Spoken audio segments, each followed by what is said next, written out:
Quel témoignage quant au Nouveau Testament. Combien cela fut vrai en ces premiers jours, des premiers chapitres des Actes. Les intérêts personnels mis de côté, des gens de différentes positions, qualifications, perspectives de vie, constitution et de différents tempéraments étaient tous rassemblés. Cette bande de 12 hommes, le noyau n'était-elle pas une preuve merveilleuse et glorieuse d'une puissante victoire au-dedans d'eux? Quand vous réfléchissez à ce qu'ils étaient naturellement et comment ils avaient été auparavant, comme ils s'étaient plaints l'un de l'autre, avaient discuté et s'étaient disputés l'un avec l'autre, quant à savoir qui serait le premier et ainsi de suite.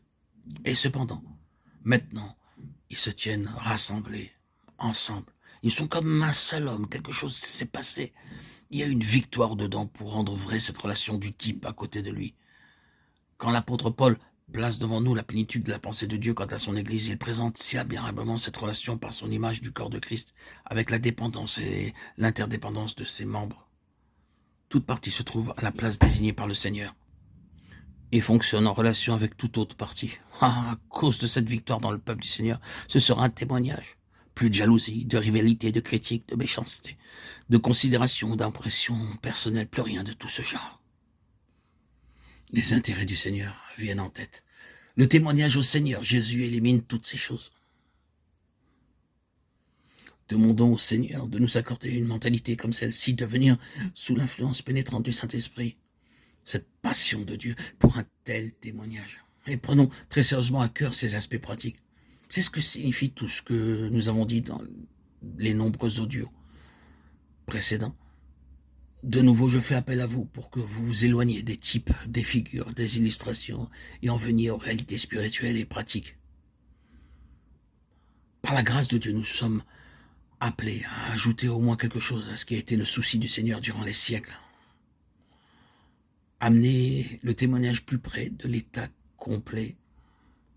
Mais en chaque siècle, les mêmes principes sont introduits, les mêmes traits distinctifs doivent être le caractère, la caractéristique. Toutes ces choses doivent être vraies. Tous ces gens étaient gouvernés par le témoignage et tout était fait pour servir le témoignage. Personne ne dit non, je suis supérieur, ce n'est pas digne de moi ou ce n'est pas ma vocation, je suis appelé à quelque chose d'autre. Chacun considère que peu importe ce qu'ils sont ou que sont leurs qualifications dans ce monde. La chose qui importe plus que tout autre est ce témoignage.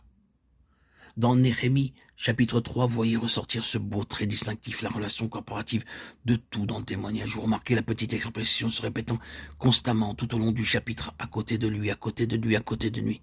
Or, c'est là simplement la déclaration répétée d'un fait. Mais vous êtes toujours permis d'user de votre imagination lorsque vous lisez la Bible, et ce sera toujours une bonne chose si vous le faites. Nous avons le fait établi, pur et simple, mais j'ose suggérer qu'il y a eu probablement une quantité très importante d'histoire spirituelle derrière ces faits. L'histoire de plus d'une victoire personnelle. Je n'aime pas travailler à côté de lui, mettez-moi à côté de quelqu'un de plus plaisant, quelqu'un avec qui je puisse mieux m'entendre. Le fait est simplement spécifié à côté de lui, à côté de lui, à côté de lui. Car nous le savons tous, de façon naturelle. Ils peuvent avoir été des gens qui, au grand jamais, ne puissent s'entendre ni travailler ensemble. Mais ils continuent de travailler dans cette relation corporative et ceci parle sûrement d'une grande victoire en eux. Victoire que la muraille devait représenter lorsqu'elle fut achevée. Car ce fut une grande victoire lorsque cette muraille fut achevée.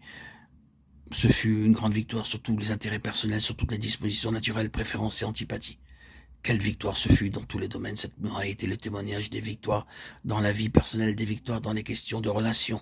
Et il se peut, si vous permettez à votre imagination quelques libertés, que vous trouviez de réelles contradictions dans leur position, les qualifications et les vocations de ces gens qui étaient l'un à côté de l'autre. On pourrait dire beaucoup de choses concernant les personnes qui étaient côte à côte considérées du point de vue du monde. C'était un superbe méli-mélo. Il n'y avait rien qui concordait. Sacrificateurs, orfèvres, parfumeurs et ainsi de suite, nobles et roturiers, tous travaillant ensemble, l'un à côté de l'autre. Mais ce n'était pas du tout un méli-mélo, c'était une glorieuse harmonie, à cause de la victoire dans leur propre cœur. Quel merveilleux, superbe et grand témoignage. Magnifique. Grandiose.